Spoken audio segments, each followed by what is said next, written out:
Yusek Raul, oo, tapos na po ang investigasyon ng NBI dito nga po sa alleged grave threat ni Vice President Sara Duterte kay Pangulong Bongbong Marcos Jr. Ano na po ang susunod na hakbang ng DOJ?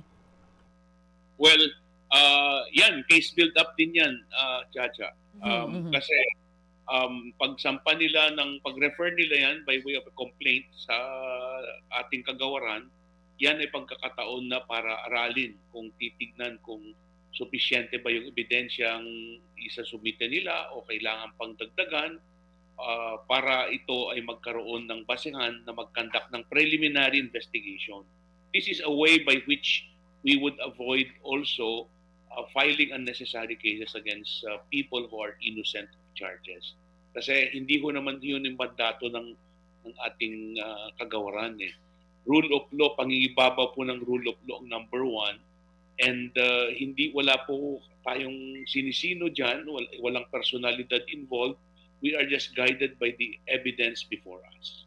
So, ito po nga sinasabi niyong evaluation dito nga po sa tapos na investigasyon ng NBI, kung ano man ang mga kaso na ifa-file kung meron man. Mga gaano po kaya ito katagal bago po maglabas ng final statement ang DOJ ukol po dito?